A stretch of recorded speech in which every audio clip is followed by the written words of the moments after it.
늘 남의 이야기만 경청하던 애청자였는데 막상 쓴이가 되어보려고 하니까 부끄러운 마음이 앞섭니다.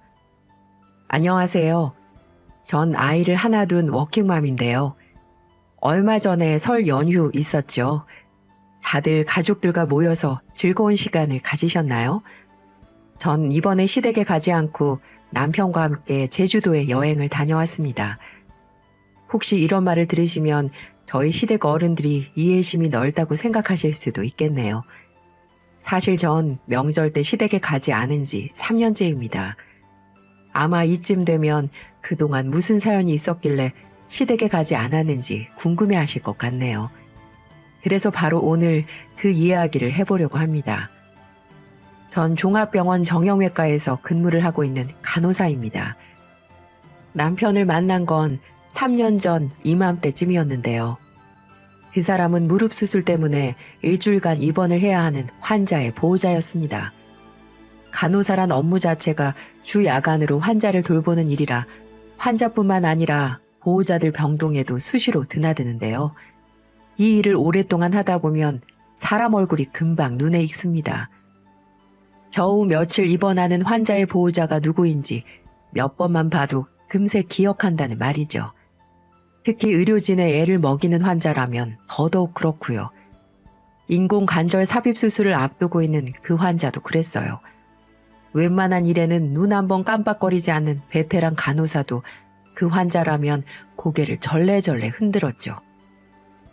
아유, 맨날 반찬이 이게 뭐야?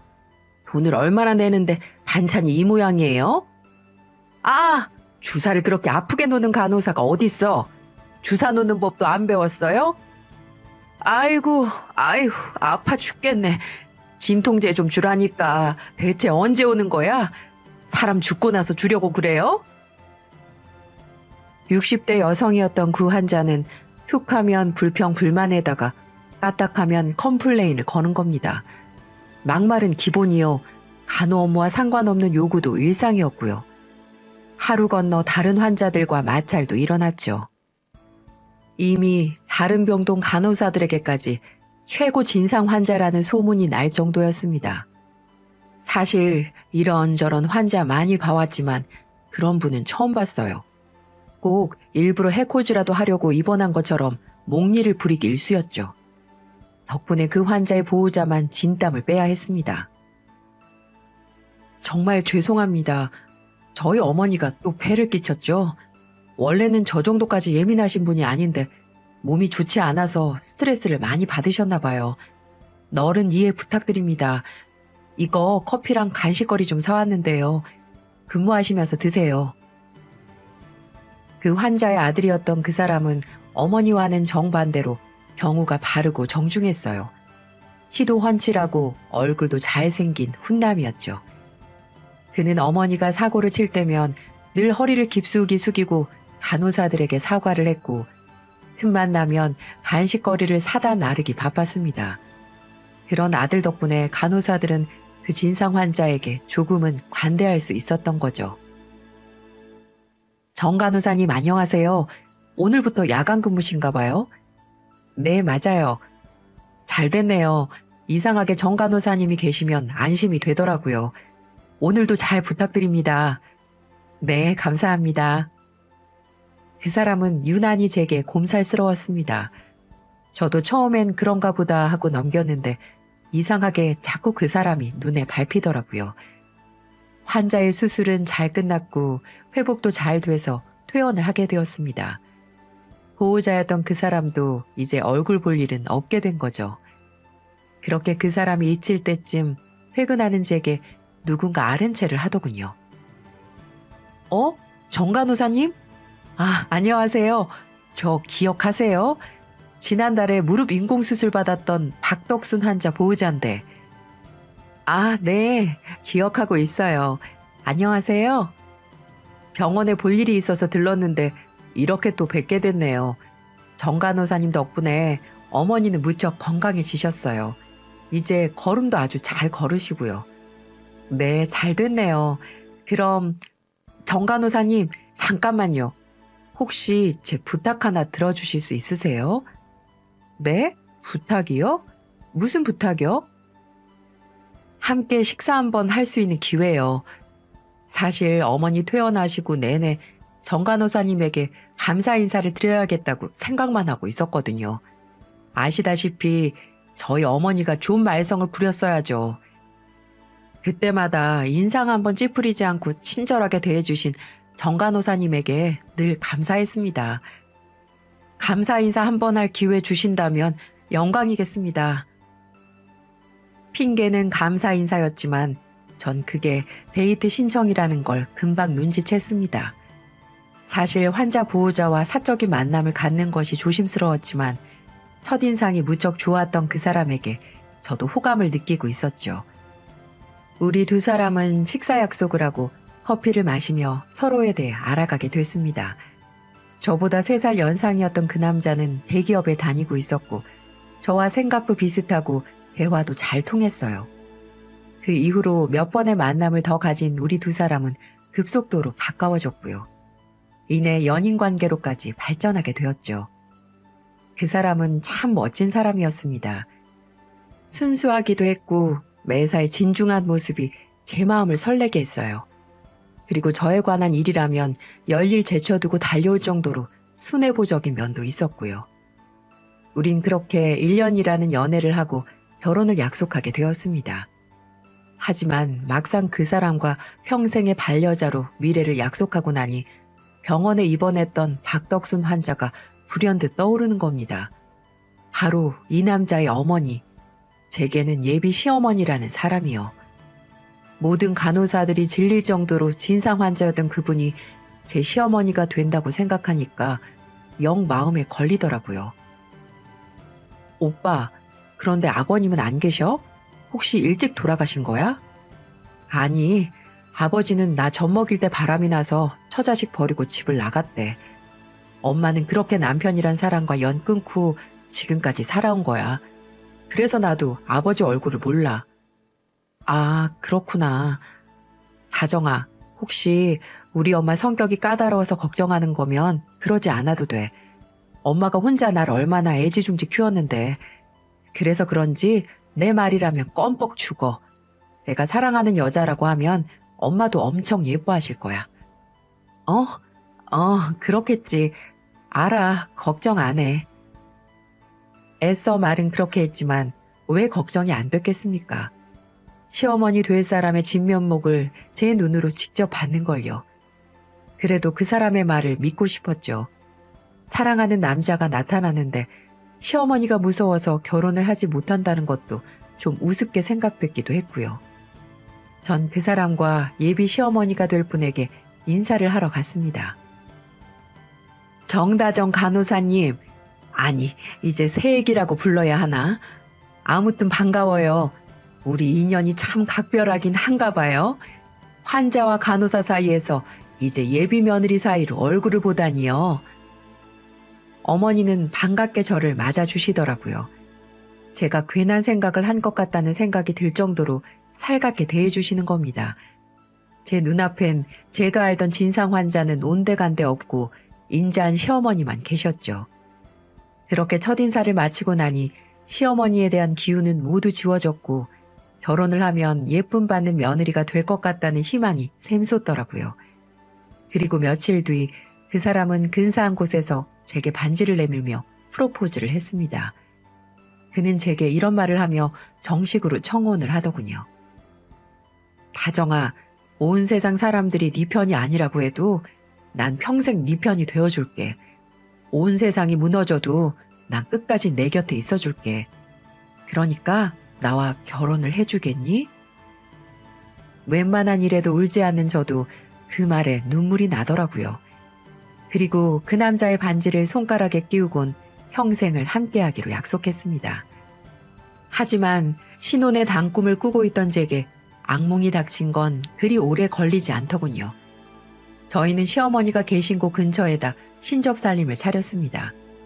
홀로 계신 어머니를 자주 들여다보겠다는 남편의 바람도 있었고 우리 두 사람의 자금으로 작은 아파트를 마련하기에도 그 지역이 딱 안성맞춤이었거든요. 남편과 제가 출퇴근하기에도 딱 알맞은 거리이기도 했고요. 처음 시어머니는 살림에 서툰 저를 위해 이것저것 챙겨준다는 명분으로 우리 집에 자주 드나드셨어요. 거기까진 그럴 수 있다고 해도 시어머니가 며느리 살림에 지나치게 간섭한다는 것에서부터 문제가 불거지기 시작했습니다. 다정아, 내가 욕실 슬리퍼 바꿔놓았다. 네? 슬리퍼를요? 왜요? 그거 멀쩡한데요? 앞코가 막혀있는 건 못 써. 슬리퍼가 젖어있는지도 구분하기가 어렵고 잘 마르지도 않고 그래서 내가 바꿔놨으니까 앞으로는 그걸로 써라. 아, 네, 알겠어요. 그리고 저렇게 가벼운 프라이팬은 쓰지 말라고 내가 일전에 말하지 않았니? 저런 건 금방 벗겨져서 건강에 나쁘다니까. 그것도 내가 내놨으니까 좀 비싼 걸로 사다 써라. 네? 그걸 버리셨다고요? 그 프라이팬 지난주에 산 건데요. 지난주에 샀든 어제 샀든 그게 중요한 게 아니라 프라이팬은 묵직한 걸 써야 덜 해로운 거야. 알겠니? 네. 이 정도쯤은 애교에 불과합니다. 어머니는 저와 남편이 출근을 하고 있는 사이에 집에 들러서 살림살이 이것저것을 마음대로 바꿔놓곤 했죠. 찬장 속에 있는 주방용품 위치를 바꿔놓는 건 예산 일이었고요. 심지어는 가구의 위치나 속옷 위치까지 당신 입맛에 바꾸어 놓으시더군요. 처음부터 집 비밀번호를 알려드린 게 실수라는 생각이 확 들더라고요. 반찬 해놓은 거 가져다 놓게 가르쳐 달라는 말에 비밀번호를 알려드렸는데 이제 당신 집 드나들듯이 수시로 다녀가시는 겁니다. 하지만 때는 이미 늦었어요.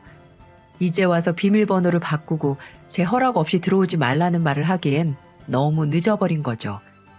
그런데요, 더 심각한 건 어머니가 우리 가게에 관여를 하신다는 거였어요. 결혼 전 남편의 월급을 어머니가 관리를 하며 이것저것에 적금을 들어놓으셨대요.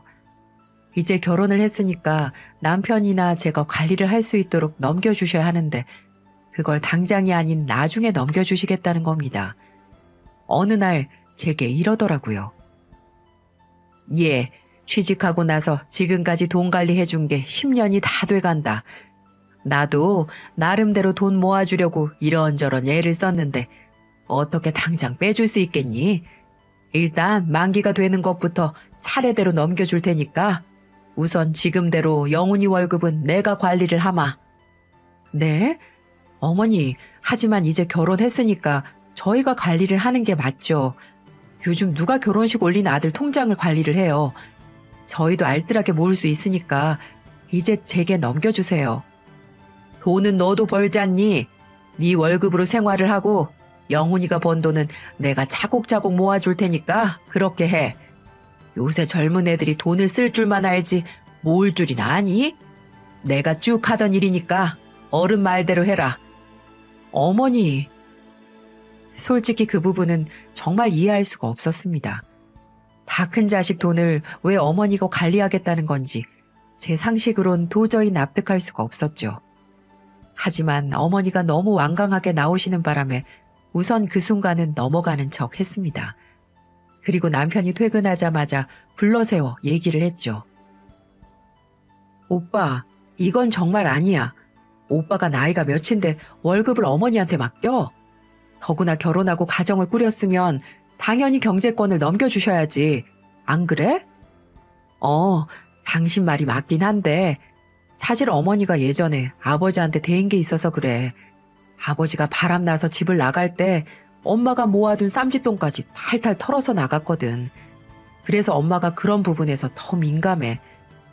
일단 저축한다고 생각하고 어머니한테 맡기자고. 나중에 목돈 돼서 돌아오면 더 좋잖아. 아니 아무리 그래도 그렇지 그건 아니야. 지금 보니까 당신 적금 만기 되려면 1년 정도 남았던데 그거 전부 가져와. 만약에 가지고 오지 않으면 우린 부부라고 할 수가 없어. 왜 부부라는 단어가 있는 건데 함께 가정을 꾸려나간다는 게 부부 아니야? 지금도 어머님한테 맡길 거면 그럼 어머님하고 살아. 어머님하고 부부하면 되겠네. 난 분명히 말했어. 이번 주까지 전부 안 가져오면 나도 다른 방법을 강구할 수밖에 없어. 제가 이렇게 단호하게 얘기를 하자 남편은 며칠 후 시어머니한테 가서 모든 적금과 통장을 가지고 왔습니다. 꼭 이렇게까지 화를 내고 얘기를 해야만 듣는 바보 남편 때문에 화가 더 나더군요. 시어머니를 아끼는 마음은 알지만 남편의 월급 통장을 맡기면 제 월급으로 생활하라는 거잖아요. 이렇게 불공평한 게 어딨나 생각이 들어서 이번만큼은 강하게 밀어붙일 수밖에 없었죠. 그리고 아이가 태어나면 집도 넓혀야 되고 대출금도 갚아야 하는데 언제까지 어머님한테 맡길 수 없는 노릇이었죠. 그랬더니 어머님은 전화가 와서는 네가 우리 아들 사골 끓이듯이 삶아 먹었냐면서 화를 내기 시작했는데 어처구니가 없었습니다. 예, 너도 내가 몇 년간 우리 아들 통장 관리해준다고 했지? 도대체 네가 뭐라고 했길래 다짜고짜 와서 그동안 모아온 통장 달라고 난리인 거야. 네가 통장 안 가져오면 집에도 들어오지 말라고 했다면서? 정말 못됐다. 나 영훈이 엄마야.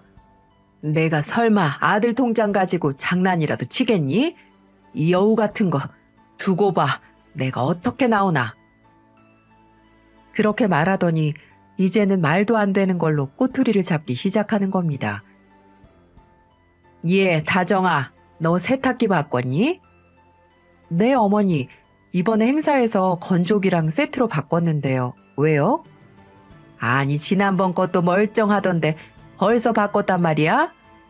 아, 그건 저희 언니가 쓰던 거 물려받은 거예요. 덜덜거리기도 하고 해서 이참에 바꿨는데요. 그런데 왜요, 어머니? 왜긴, 중고라도 멀쩡하면 더 써야지. 영훈이가 바깥에서 뼈 빠지게 일을 하는데 이렇게 비싼 걸 쉽게 바꾸면 쓰니? 나 시집 왔을 땐 세탁기란 것도 없어서 맨손으로 다 손빨래했다. 어머니, 그건 옛날 말이죠. 지금은 좋은 시대니까 좋은 거 누리면서 사는 거죠. 얘 꼬박꼬박 말대꾸 하는 거 좀 봐라. 처음엔 안 그러더니만 요즘 대가리가 커졌다. 너는 어쩜 시애미한테 한마디도 안 지려고 하니? 아니, 그게 아니라요. 역시 나는 역시나였습니다. 제가 우리 집 세탁기도 마음대로 바꾸지 못하나요? 시어머니 눈치에 숨이 턱턱 막히기 시작했습니다. 역시 진상 환자 박덕순 씨는 여전하구나라는 생각에 후회가 물밀듯이 밀려오는 겁니다. 하지만 그렇다고 갑자기 결혼을 물릴 수도 없고 정말 미칠 노릇이었죠. 그렇게 세탁기 때문에 시어머니에게 타박을 받고 난 다음 날이었어요. 빨래를 하려고 세탁기를 작동시켰는데 멀쩡한 새 세탁기가 갑자기 먹통이 되는 게 아니겠어요? 아무리 버튼을 눌러도 전원이 들어오지 않는 겁니다. 세탁기를 이리저리 살펴본 저는 기함을 하고 말았어요. 전원 코드 연결선이 가위로 잘라낸 듯 싹둑 잘려져 있는 겁니다. 누가 봐도 누군가 일부러 잘라버린 것이었죠. 설마 했습니다. 아무리 화가 난다고 해서 새 세탁기의 전원선을 잘라버리는 시어머니가 어디 있겠습니까? 하지만 범인은 한 사람을 지목하고 있었어요. 전 황망한 마음을 겨우 진정시키고 어머니에게 물어보았죠. 어머니가 세탁기를 망가뜨려 놓으신 거예요? 그래, 내가 그랬다. 네가 하도 좋은 세상 누리고 살아야 한다고 해서 손빨래 해보면서 고생 좀 해보라고 잘라버렸다. 왜? 아니, 어머니, 그렇다고 그런 짓을 하면 어떡해요? 뭘 어떡해? 못된 며느리 가르치려면 세탁기가 아니라 지붕이라도 무너뜨려야지. 안 그러니? 뭐라고요? 정말 짜증나네요, 어머님. 어른이 어른다워야 인정받는 거 모르세요? 자꾸 이러시면 어머니와 저 사이 갈등이 생길 수밖에 없어요. 요즘 세상이 어떤 세상인데 며느리를 가르치려 들고 못 살게 구시는 거예요. 후회하시기 전에 말도 안 되는 걸로 시비 걸지 마세요. 저는 이때부터 어머니한테 지지 않고 같이 싸우기 시작했습니다. 참는 것도 한계가 있는 건데 자꾸 이렇게 나오니 어쩔 수가 없더라고요. 저도 우리 친정에서는 귀한 자식이고 사랑스러운 딸인데 왜 남의 자식을 이렇게 괴롭히는 건지 이해할 수가 없더군요. 세탁기를 망가뜨렸다고 해서 요즘 세상에 손빨래를 하겠습니까마는 며느리 골탕을 먹어보라는 듯 전원선을 싹둑 잘라버리는 시어머니의 기행에 놀라지 않을 수가 없었네요. 세탁기야 AS를 불러서 금세 고쳤지만 이 결혼에 대해 다시 한번 생각을 하게 되더군요. 도대체 이런 시어머니와 어떻게 관계를 해야 할지 답이 나오질 않았고요. 하지만 시어머니의 크고 작은 심술은 계속 이어졌고 전 점점 지쳐가고 있었습니다. 그러던 중 제게도 아주 좋은 일이 생겼어요. 어느 날 계속 속이 더부룩하고 속이 안 좋아서 병원에 갔는데요. 의사 선생님이 임신 같다는 말씀을 하는 겁니다. 정말 기뻤어요. 그렇게 기다리던 아이가 제게도 찾아온 것이었죠. 바로 산부인과로 가서 임신 사실을 확인했고요. 이 소식을 들은 남편도 뛸 듯이 기뻐하더군요. 시어머니도 첫 손주 소식에 얼굴이 환하게 펴지더라고요. 당신이 언제 고약한 시어머니였냐는 듯 어쩜 그렇게 상냥하게 대해주시던지요. 갑자기 사람이 돌변하니 무섭기까지 하더라고요. 저를 그렇게 미워해도 손주는 보고 싶으셨나 봅니다. 아이고 다정아, 수고했다. 정말 수고했어. 영훈이 닮은 아들만 낳아주면 난 정말 원이 없겠다. 그걸 제가 선택할 수가 있나요, 뭐? 간절히 바라면 이루어지는 법이야. 밤이고 낮이고 내가 기도를 할 테니까 너는 몸조심해야 한다. 어찌됐든 뜻밖의 손주 소식에 시어머니와의 갈등은 잠정적으로 봉합되는 것 같았습니다. 시어머니는 제가 일하러 병원에 다니는 것을 맞듣지 않아 했지만 저는 배가 불러올 때까지 직장에 다니기로 했어요. 생활비도 생활비였지만 임신을 했다고 집에만 있다간 이래저래 잔소리를 할 시어머니를 상대할 엄두가 나질 않았거든요.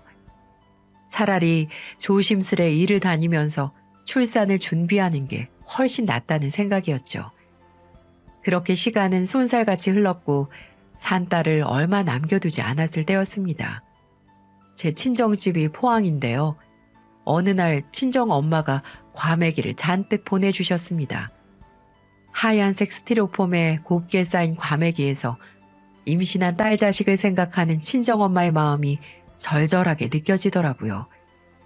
고향에 있었을 땐 과메기를 참 좋아했는데 서울에선 좀처럼 먹기가 쉽지 않잖아요. 친정엄마는 사돈댁이랑 나눠 먹으라며 넉넉히 보내신 거죠. 어머니, 이것 좀 드셔보세요. 친정엄마가 보내주신 건데요. 진짜 맛있어요. 과메기구나. 귀한 음식인데 사부인이 참 애쓰셨네. 감사히 잘 먹겠다고 전해드려. 네, 그렇게 말씀드릴게요. 시어머니도 좋아하는 음식인지 과메기를 보곤 반색하시더라고요. 저도 그 모습을 보며 마음을 좀 놓았는데요. 사달은 바로 며칠 후에 일어났습니다. 무거운 몸을 겨우 이끌고 퇴근을 했는데요. 저희 집에 웬 모르는 분들이 잔뜩 있는 겁니다. 전 너무 놀라서 집을 잘못 찾아온 줄로만 알았어요. 하지만 아무리 봐도 우리 집이 틀림없었죠. 아니, 누구세요? 눈을 껌뻑이는 제게 시어머니가 말하더군요. 이제 왔니? 인사해라. 우리 교회 분들이시다. 오늘 가정예배를 하는 날인데 갑자기 정전이 되는 바람에 너희 집을 좀 빌렸다. 괜찮지? 당연히 안 괜찮죠. 허락도 없이 이러시는 게 어딨어요. 라는 말이 목구멍까지 기어 나오는데 전 그 말을 간신히 삼키고는 억지로 미소를 지었습니다. 그렇지만 그랬던 전 그만 이성의 끈을 놓치고 말았어요. 어떻게 찾아냈는지 시어머니는 제가 아껴놓은 과메기를 불청객들한테 모조리 대접한 게 아니겠어요? 친정엄마가 저 먹이려고 정성으로 싼 과메기는 엉뚱한 사람들의 입속으로 직행한 것이었죠. 저는 도저히 화를 참을 수가 없었습니다. 어머니, 정말 너무하시는 거 아니에요? 남의 집에 마음대로 손님을 들인 것도 모자라서 과메기까지 다 털어서 내놓으신 거예요? 아무리 어머니시지만 이건 아니잖아요. 왜 남의 집을 함부로 뒤지는 거예요? 아니, 얘가 미쳤나? 이깟 과메기 좀 손님한테 드렸다고 지금 시애미한테 소리를 지르는 거니? 너 정신 나갔어? 어? 그깟 과메기요? 어머니, 말씀 그렇게 하시는 거 아니에요. 이 과메기요. 저희 엄마가 저 먹으라고 정성으로 말리시고 포장해서 보내신 거예요. 이렇게 얼굴도 모르는 사람 먹이라고 보내신 거 아니라고요. 아니, 얘가 왜 이래? 너 지금 나랑 한번 해보자는 거니? 애 생겼다고 오냐오냐 해줬더니만 눈에 뵈는 게 없는 거야? 시어머니도 눈에 쌍심지를 켜고 제게 수화됐어요. 느닷없는 사달에 머쓱해진 사람들이 슬그머니 밖으로 나가더라고요. 저도 이참에 못을 박아야겠다는 생각에 물러서지 않았죠. 네, 저 이제 뵈는 거 없어요. 솔직히 그동안 어머니가 저 사람 취급이나 해주셨어요? 툭 하면 이거 해라 저거 해라. 뭐 하나 마음에 드는 거 없다며 구박만 하셨잖아요. 안 그래요? 그래도 얘가 오냐 이제 네 마음대로 해봐라. 다신 간섭하지 않을 테니까 어디 한번 네 멋대로 살아봐. 시어머니가 문을 박차고 나가시더라고요. 시어머니와 푸닥거리를 하는 바람에 뱃속의 아이가 걱정이 됐지만 솔직히 묵은 채증이 싹 내려가는 것 같은 시원한 기분이 들더라고요. 가슴에 쌓아두지 말고 진즉에 할 말 하면서 살걸. 여태껏 등신처럼 눈치만 보고 살았다는 생각에 억울함이 들 정도였습니다. 전 그날 있던 일을 남편에게 숨기지 않고 다 말했어요. 어차피 제가 숨긴다고 해도 시어머니가 남편에게 말할 텐데요. 남편은 오히려 제게 미안하다고 말하면서 너무 마음 쓰지 말라고 위로를 해주더라고요. 본인도 어머니와 아내 사이에서 참 곤란했을 텐데 의연하게 아이 생각만 하라고 제 어깨를 감싸주었습니다. 연애부터 지금까지 늘 한결같은 사람이었죠. 그래도 남편 하나는 잘 골랐다는 생각이 들더라고요. 시어머니는 제가 고를 수 있는 건 아니니까요. 남편은 신혼 초 통장 사건 이후 본인 어머님보다 저를 더 아껴주며 사랑해 주었습니다. 제가 임신한 기간에 집 청소는 물론이고 빨래, 설거지, 그리고 제배를 쓰다머주며 우리 사랑스러운 아이가 태어나기를 누구보다 간절히 바랬던 사람이었어요. 정말 듬직했어요. 시어머니에게 받은 상처를 남편 때문에 참을 수가 있었으니까요. 그리고 항상 제 편이 되어주었습니다. 시모가 뭐라고 할 때마다 중간에서 나서서 저를 보호해 준 적도 한두 번이 아니었고요. 하지만 그게 문제였던 걸까요? 남편이 저를 더 안을수록 시모의 시기 질투, 못된 행동들은 더 심해져만 가더군요. 무슨 병에라도 걸린 사람처럼요. 그 이후 전 조용히 출산을 준비했습니다. 그 뒤로 시어머니는 정말 제게 관여하지 않으셨어요. 집에 찾아오는 일도 없었고 제게 전화를 거는 일도 없었죠. 단단히 화가 나신 거겠지만 저는 오히려 좋았습니다. 진상 시어머니 박덕순 씨의 괴롭힘이 없으니까 산딸이 가까워지는데도 살겠더라고요. 참 우스운 일이죠. 하지만 그 안도는 그리 길지 못했습니다. 출산일이 임박한 어느 날 불쑥 산통이 찾아오더라고요. 부랴부랴 남편과 함께 병원으로 갔고 저는 8시간 만에 아들을 출산했습니다. 다행히 자연분만에 성공을 했고요. 또랑또랑한 눈을 가진 아들 얼굴도 볼 수 있었습니다. 남편의 축하를 받으며 전 다시 입원실로 옮겨졌는데요. 제가 입원실에 도착을 하자마자 시어머니가 찾아오신 게 아니겠어요? 그래도 며느리가 애를 낳는다는 소식에 걱정이 되신 거라고 생각했죠. 그런 시어머니를 보고 미웠던 마음이 좀 녹더라고요. 어머니... 그런데 어머니가 절 찾아온 이유는 따로 있었습니다. 시어머니는 누워있는 절 무서운 눈으로 노려보는 게 아니겠어요? 그 순간 뭔가 불안한 기분이 들더라고요. 시어머니는 아무 말 없이 들고 있던 검은 비닐봉지에 손을 집어넣더니 제게 막 뭔가를 뿌리더군요. 그 물건을 보고 저는 경악을 금치 못했습니다. 그건 다름 아닌 소금이었어요. 어머, 이게 뭐야? 지금 뭐 하시는 거예요? 야, 이년아, 내가 다 알고 왔어. 지금 네가 낳은 애 우리 영훈이 애 아니지? 에이 빌어먹을년. 어디서 간호사 환양년이 들어와서 이제 우리 아들 앞길까지 막으려고. 어머니, 그게 무슨 소리예요? 소금 좀 그만 뿌려요. 대체 왜 이러시는지 영문을 알 수가 없었습니다. 왜 느닷없이 이런 짓을 벌이는지 도무지 알 수가 없었죠. 뒤늦게 들어온 남편이 입원실에서 난리를 치는 시어머니를 말렸죠. 하지만 소용이 없었어요. 시어머니는 악다구니를 쓰면서 제가 딴 놈이랑 바람을 피웠다는 엉뚱한 말을 내뱉는 겁니다. 이게 뭔 개소리인지.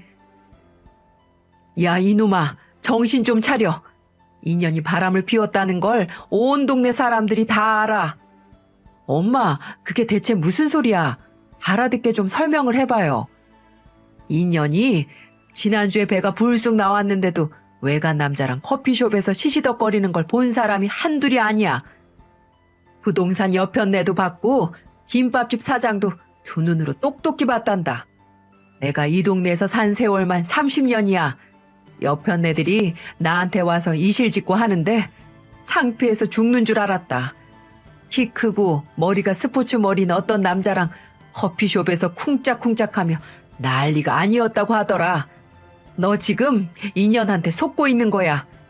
이 엄마가 보통 내기가 아니라고 말했지? 정말 어처구니가 없었습니다. 갑자기 바람이라뇨? 만삭인 몸으로 무슨 바람을 피나요? 이제 막 출산한 며느리한테 소금을 뿌리면서 병원에서 이 난리를 치는 게 과연 시어머니라고 말할 수가 있나요? 몸은 힘들고 예민해진 상태인데 이런 수모를 당하니 도저히 참을 수가 없었어요. 동네 사람들이 봤던 남자는 제가 바람을 핀 남자가 아니라 제 사촌 오빠였습니다. 어릴 적부터 같은 동네에 자라 친하게 지내던 오빠는 서울에 와서 직장도 잡고 결혼을 했는데 제가 곧 출산한다는 소식을 듣고 시간 내서 저를 찾아와 커피 한 잔 마시며 축하한다고 30만 원을 주고 간 게 전부였어요. 남편과 제 결혼식 때도 와서 축하해줬는데 그 사촌 오빠와 바람을 피웠다니요. 아마 동네 아줌마들은 결혼식 때 안 왔던 분들이라 제 사촌 오빠를 못 알아보는 건 당연한 거겠죠. 정말 아줌마들끼리 모이면 없는 말도 지어내고 사람 하나 이상한 사람 만드는 건 아무것도 아니라고 하더니 제가 그 주인공이 되고 말았네요. 저는 억울한 마음에 시어머니에게 목소리를 높여 항변을 하기 시작했습니다. 어머니, 그 사람 외간 남자가 아니라 제 사촌 오빠예요. 저 곧 출산한다고 30만 원 주고 아기용품 사라고 말하며 커피 한 잔 먹고 간 게 전부라고요. 오랜만에 만났는데 저를 배려한다고 밥도 안 먹고 그냥 간 사람이라고요. 왜 잘 알지도 못하면서 이 쌩 난리를 치시는 건데요. 그걸 누가 믿어? 그 사람이 사촌 오빠인지 상간남인지. 남편도 생떼를 쓰는 어머니에게 질린 표정으로 소리를 질렀습니다. 보다 못한 남편이 나서주더군요. 엄마, 세상에 그런 억지가 어딨어요. 이 사람 그날 사촌 오빠 만난 거 저도 알고 있었다고요. 왜 이 사람한테 어떻게 된 건지 물어보지도 않고 이러시는 건데요. 엄마가 이럴수록 제가 중간에서 얼마나 괴로운 줄 아세요? 진짜 왜 그러시는데요? 너 이 엄마 말 못 믿니? 너한테는 사촌 오빠 만난다 거짓말 치고 바람핀 남자 만난 거겠지. 그 말을 듣고 도저히 참을 수가 없었습니다. 어머니, 지금 그 말에 책임질 수 있어요? 대체 무슨 근거로 그런 말씀을 하시는 거예요? 오냐, 내가 책임을 지마. 대신 너 만약에 저 아이가 우리 영훈이 아이가 아니라는 거 밝혀진다면 당장 우리 영훈이랑 이혼하고 위자료로 1억 내놓아야 한다. 알았니? 좋아요. 만약 오빠 애가 아니고 제가 바람을 피운 거면 1억 내놓고 이혼할게요. 대신 어머니가 틀린 거면 저희랑 인연 끊고 사는 거예요. 이제 남남처럼 지내는 거라고요. 할 수 있겠어요? 그래, 바람 피운 주제에 큰 소리는. 오냐, 네 말대로 하마. 네가 낳은 애가 진짜 우리 영훈이 애가 맞으면 너희들과 인연 끊고 삼아. 대체 시어머니가 뭘 믿고 그런 확신을 한 건지 아직도 모르겠습니다. 추측하건대 전 얼굴도 모르는 시부가 간호사 바람을 펴서 도망갔다는 소리를 들었는데 그게 트라우마로 자리 잡고 있어서 그런 걸까요? 제 생각에는 그것 때문에 간호사라는 직업을 가진 며느리가 처음부터 마음에 들지 않았던 것 같기도 해요.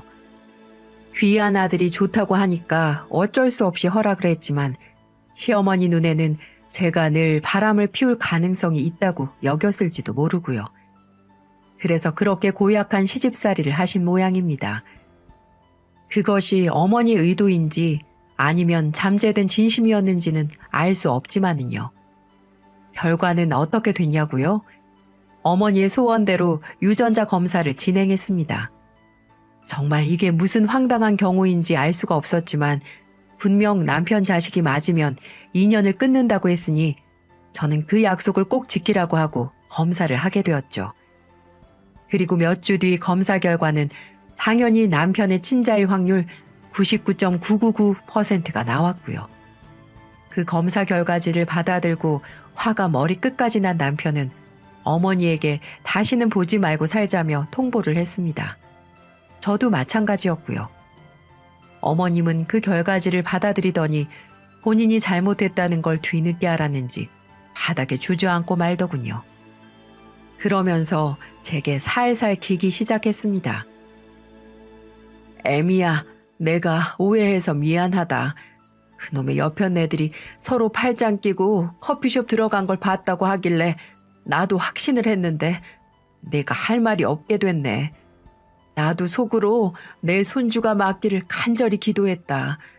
그러니 모든 오해가 풀렸으니 앞으로 잘 지내보자꾸나. 이렇게 말을 하며 눈물을 흘리시더라고요. 하지만 저는 그럴 수 없었어요. 이 시모라는 사람은 출산한 당일까지도 저를 괴롭힌 사람이었습니다. 어디서 이상한 소리를 듣고 와서 병실에 누워있는 며느리에게 소금을 뿌려대며 악담을 퍼붓는 그런 여자였어요. 그것 때문에 가끔 꿈속에서 나올 정도로 정신적인 스트레스도 장난이 아니었고요. 저기요, 약속대로 하세요. 약속이 무슨 뜻인지 모르세요? 약속은 서로 지키라고 있는 뜻이에요. 저는 약속대로 어머니랑 인연 끊고 살 거니까 혼자 잘 살아보세요. 남편한테도 인연 끊자는 통보 받으셨죠? 제가 살기 위해서는 어머니랑 연을 끊어야지만 제가 살 수 있을 것 같다고요. 연락하지 마세요. 라고 말하며 그 순간부터 모든 연락을 차단해 버렸습니다. 어머니는 수시로 찾아왔지만 문을 열어주지 않았고 외롭다며 남편에게 울면서 전화를 했지만 저희는 마음을 단단히 먹기로 했습니다. 그렇게 시어머니와 남처럼 지낸 지 3년쯤 됐네요.